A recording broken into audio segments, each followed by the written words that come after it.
हर हर महादेव, जय भोलेनाथ। नमस्कार, मैं साधना पांडे मार्गदर्शन पे आपका स्वागत करती हूँ।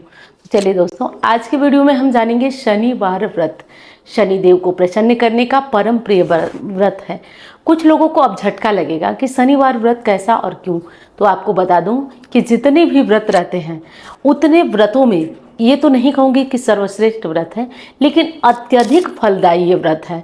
बहुत तेज फल देने वाला शनिदेव का व्रत है और इस व्रत को आप मन्नत करके भी कर सकते हैं और आप मन्नत करने के बाद भी इस व्रत को कर सकते हैं, मन्नत करने के पहले भी इस व्रत को कर सकते हैं। तो कोई भी इस व्रत को कर सकता है और परम प्रिय व्रत है। जैसा कि आप जानते हैं, शनि की जिनको ढैया चल रही है, साढ़े साती चल रही है, किसी कारण से कोई काम नहीं बन रहा है, चारों तरफ से बाधा आ रही है, ऐसा कुछ भी दिक्कत है तो आप शनिवार का व्रत कर सकते हैं। बिल्कुल किसी भी तरह से कोई दुविधा, कोई दो राय नहीं है। शनिवार का व्रत आप प्रारंभ कर सकते हैं। अब बात रही कि कैसे और किस समय इस व्रत को करना चाहिए। तो देखिए, वैसे तो सावन में इस व्रत को शुरू करना अति उत्तम माना जाता है, सबसे बढ़िया माना जाता है। किसी कारण आप सावन में शुरू ही नहीं कर पाते हैं या सावन में कोई दिक्कत आती है तो किसी भी महीने के शुक्ल पक्ष से इस व्रत को शुरू करिए। अब कुछ लोग इस व्रत को कहते हैं कि नहीं, कृष्ण पक्ष से शुरू करना चाहिए, लेकिन दोस्तों शुक्ल पक्ष से ही शुरू करना उचित होता है। तो किसी भी महीने के शुक्ल पक्ष से इस व्रत को प्रारंभ कीजिए। अब मन में ये आएगा कि संकल्प कितना लें, कितने व्रत करें। तो देखिए, 7 व्रत कर सकते हैं, 21 व्रत कर सकते हैं, 33 व्रत कर सकते हैं। इस व्रत की संख्या इसी प्रकार से आपको सबसे कम 7 व्रत होता है। तो जितना व्रत आप करना चाहें उतने व्रत का आप पहले दिन हाथ में जल लेकर संकल्प करिए। संकल्प कैसे करेंगे? संकल्प करते समय अपना नाम बोलना है, स्थान बोलना है। अगर गोत्र पता है तो गोत्र बोलिए, नहीं तो कश्यप गोत्र बोल दीजिए और आप ये बोलिए कि आप किस मनोकामना के लिए शनिवार का व्रत कर रहे हैं। तो इतना बोल दीजिए, आपका व्रत, आपकी पूजा पूर्ण मानी जाएगी। इतना बोल दीजिए आप। अब बारी आती है कि क्या महिलाएं इस व्रत को कर सकती हैं, क्योंकि शनि सिंगापुर में महिलाओं का प्रवेश वगैरह वर्जित था, आपको पता है। तो इस व्रत को कोई भी कर सकता है, महिला हो गई, पुरुष हो गया, कोई भी हो गया। इस व्रत को कोई भी कर सकता है, कहीं से कोई दिक्कत, कोई दुविधा, कोई दो राय वाली बात नहीं। तो सभी कर सकते हैं। कितने व्रत कर सकते हैं और कब व्रत शुरू करना है, ये तो बातें हमारी हो गई। अब हम ये जानेंगे कि इस व्रत में नियम क्या है। तो देखिए दोस्तों, इस व्रत में नियम है कि आपको जैसे कि नमक नहीं खाना। कुछ लोग इस व्रत में नमक भी खाते हैं, लेकिन नमक ना खाना उत्तम होता है। जैसे कि सुबह के समय आप पीपल वृक्ष की पूजा करें। और एक चीज़ का और ध्यान देना है आपको, इस व्रत में घर में पूजा नहीं किया जाता है। जैसे शनिदेव की प्रतिमा, फोटो, मूर्ति घर में रखकर पूजन नहीं किया जाता। चाहे तो आप शनि मंदिर चले जाएं, चाहे तो हनुमान जी के मंदिर चले जाएं और चाहे तो आप पीपल वृक्ष के नीचे चले जाएं, लेकिन घर में शनिदेव की पूजा नहीं होती है। इस विशेष बात को आप नोट कर लीजिए। करना ये होगा, कोशिश यही करिए कि पीपल वृक्ष के नीचे जाइए और ज़्यादा कुछ नहीं करना होता है। आप ले लीजिए, 1 लोटा जल ले लीजिए और जल में काले तिल ले लीजिए, चावल ले लीजिए, थोड़ा मीठा ले लीजिए, दूध है तो वो ले लीजिए। और आप सुबह में पूजा कर रहे हैं, पूरब की तरफ मुँह करके आपको 1 लोटा जल चढ़ा देना है शनिदेव को। उसके बाद कुछ मीठी चीज़ ले जाना है जिसका कि भोग लगा देना है आपको, और मीठी चीज़ ले जाना है, भोग लगा देना है। और उसके बाद आपको क्या करना है कि वहाँ पे 7 परिक्रमा करना है, एक सरसों के तेल का दीपक जला देना है। तो ऐसा आप कर सकते हैं। अब दूसरी चीज़ करना है कि अब पूजा तो हमारी हो गई। अगर हम शनि मंदिर में हैं तो शनि मंदिर में या पीपल वृक्ष के नीचे बैठ करके आप शनिवार व्रत कथा ज़रूर पढ़ें। व्रत कथा के साथ शनि चालीसा भी पढ़ें। ऐसा करना बहुत शुभ होता है, बहुत फायदेमंद होता है। तो ये दोनों कार्य आप कर लीजिए, बहुत ही उत्तम होता है। अब रही बात ये कि हमने पूजा तो कर लिया, अब शाम की पूजा कैसे हो। सुबह की पूजा तो हमारी पूरी हो गई। अब ये भी आपके मन में प्रश्न आएगा कि पूजा कब करें। तो देखिए, शनिदेव की पूजा हमेशा सुबह सुबह की जाती है, तो कम से कम आप 6:30 तक पूजा कर लें। इस विशेष बात का ध्यान रखिए, सुबह 6:30 तक। वैसे जाड़े गर्मी में मौसम बदलता है तो उसके अनुसार आप देख लीजिए। कोशिश करिए कि सूर्य निकलने से पहले और अंधेरा ख़त्म होने के बाद पूजा कर लीजिए। इस विशेष बात का आप ध्यान रखिए। शाम को भी वही 6 बजे के करीब आप पीपल वृक्ष के नीचे जाएं। और नियम तो ये कहता है कि शनिदेव के भोग में जो सरसों तेल के बड़े होते हैं वो बनाकर चढ़ाए जाते हैं, खिचड़ी भी बनाकर चढ़ाई जाती है। तो खिचड़ी और सरसों के तेल के बड़े शनिदेव को चढ़ाए जाते हैं। अब यहाँ पे देखिए, मैं एक बात आपको बताती हूँ, कुछ लोग उसी खिचड़ी का सेवन अपने भी घर में करते हैं, नमक वाली खिचड़ी का। कुछ लोग मीठे भोजन का सेवन करते हैं। तो जो आपको समझ में आए, आप दोनों चीज़ें मैं बता दूँ, दोनों ही उचित है, कर सकते हैं आप, कोई दिक्कत नहीं है। तो दोनों में से जो चीज़ समझ में आए आप उसका भोजन कर लीजिए शाम को। अब रही बात ये कि जो शाम के टाइम है वो पूजन में क्या क्या करेंगे। तो शाम के टाइम आपको कुछ खास नहीं करना है, केवल भोग की सामग्री ले लीजिए। चाहे तो घर में खिचड़ी बना लीजिए, चाहे तो उड़द दाल के बड़े बना लीजिए सरसों के तेल में, और जो भी मन हो वो ले लीजिए, दोनों में से एक चीज़। मान लीजिए किसी शनिवार नहीं बना पाए तो कुछ मीठा ले लीजिए, इतना कर लीजिए।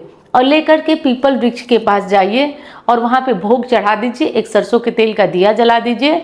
और वहाँ पे आप बैठ करके फिर से हो सके तो दशरथ कृत शनि स्तोत्र का पाठ करिए, या ये भी नहीं कर पाते हैं, आपसे नहीं हो पाएगा तो आप इसे छोड़ दीजिए। आप केवल शनिदेव का मंत्र जप करिए, ओम शम शनिश्चराय नमः, या वो भी नहीं आ रहा है तो हनुमान चालीसा पढ़ लीजिए। ये कार्य आप करिए। और अगर बहुत अच्छा लाभ आप चाहते हैं तो आप छाया दान करिए। अब छाया दान कैसे होगा, तो देखिए, हर शनिवार को, शनिवार के व्रत में आपको करना है कि एक लोहे की कटोरी, स्टील की कटोरी, जो भी कटोरी मिल जाए वो कटोरी ले लीजिए। कटोरी में पहले सरसों का तेल डालिए, उसके ऊपर 1 रुपये का सिक्का डालिए। उसके बाद पीपल वृक्ष के नीचे खड़े होकर या शनि मंदिर में खड़े होकर अच्छी तरह से अपना चेहरा उसमें निहार लीजिए, देख लीजिए कि आप दिख रहे हैं कि नहीं, अच्छी तरह से उसमें अपना चेहरा देख लीजिए। और देखने के बाद अब इस कटोरी को वहीं पीपल वृक्ष के पास छोड़ के चले आइए। या एक विकल्प और है कि एक बड़ी सी बाती बनाइए और उस तेल को वहीं जला दीजिए, एक बाती डालकर उस तेल का दिया जलाकर छोड़कर चले आइए। तो ये दूसरा विकल्प है। तो जैसा आपको उचित लगे वैसा कार्य आप कर लीजिएगा। तो पूजा केवल इतनी होती है, घबराने वाली बात नहीं है। पूजा में यही नियम, यही विधि ध्यान रखना है। अब खाने में क्या खाना चाहिए, तो मैं तो बता ही चुकी हूँ कि शाम के भोजन में पूरे दिन आपको फलाहार पे रहना है। फलाहार में जो चीज़ें आप खाते होंगे, जो आपके यहाँ चलती होंगी, वो फलाहारी कर लीजिएगा।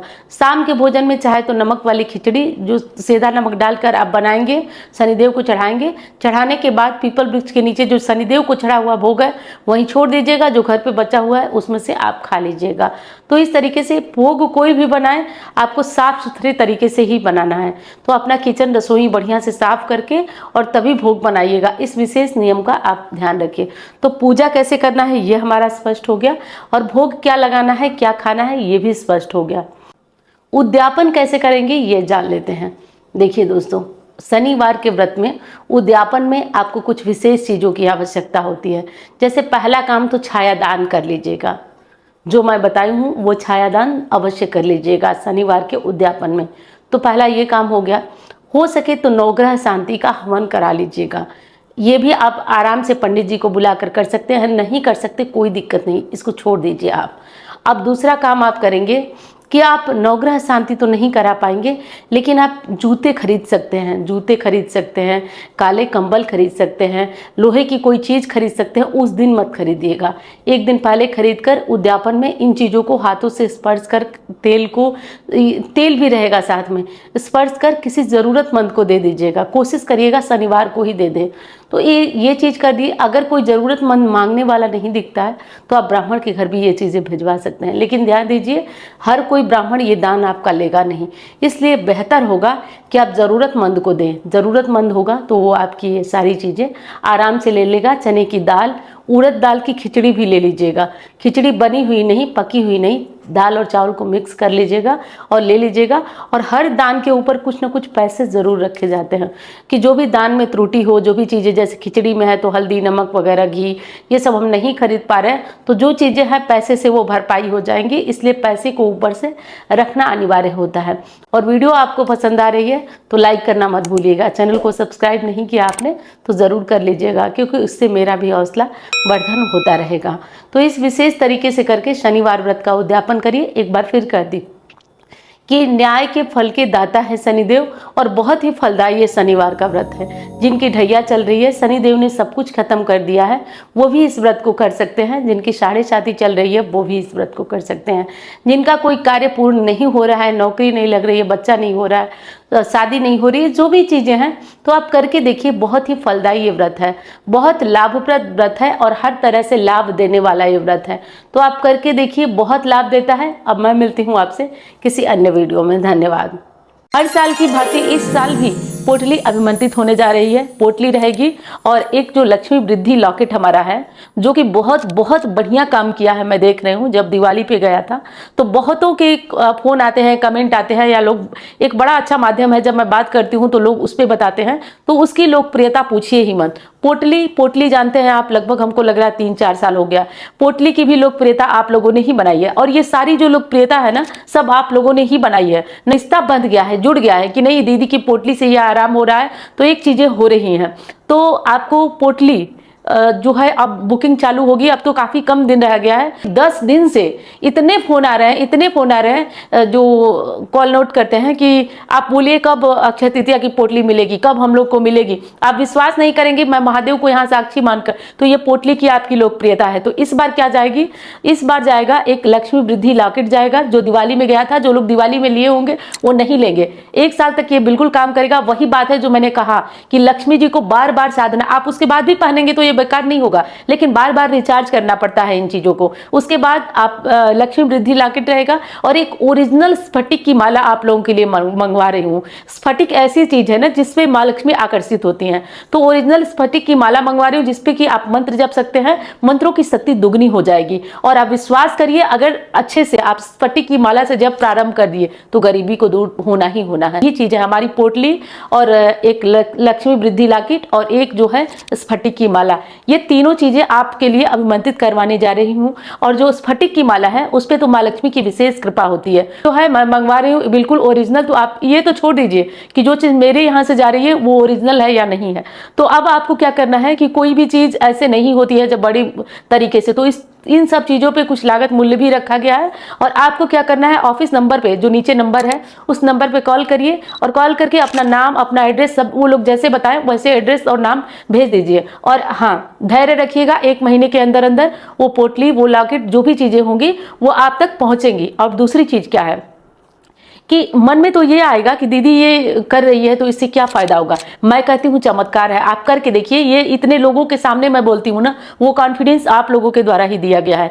जिन घरों में ये तीनों चीजें विद्यमान होंगी, उन घरों में निश्चित गारंटी के तौर पर कहती हूँ, कोई भी दोष लगा हुआ है, परिवर्तन तय है। महादेव जानते हैं, मैं एक भी शब्द ऐसा कुछ नहीं बोलती हूँ जिससे लोगों के मन में आस बधे, और मैं आस बधा रही हूँ तो मैं जानती हूँ महादेव इसके साक्षी है। ये चीजें 100% आपको असर करती हैं। तो इसको जिन लोगों को लेना है वो ले लें और बुकिंग करा लें, क्योंकि टाइम अब बहुत कम हमारे पास भी बचा है। और दूसरी चीज कि मैं उतने ही लोगों के ले पाऊंगी जितने लोगों को हम लोग और हमारा ऑफिस में अच्छे से चीजों को भेजा जा सके, क्योंकि मैं वो सब चीजें नहीं करती हूँ कि फालतू में ले ली। और एक चीज और, एक एक व्यक्ति को वो चीज गारंटी के साथ पहुंचाई जाती है, तो हमारी भी जिम्मेदारी बनती है। विश्वास रखिएगा, धैर्य रखिएगा।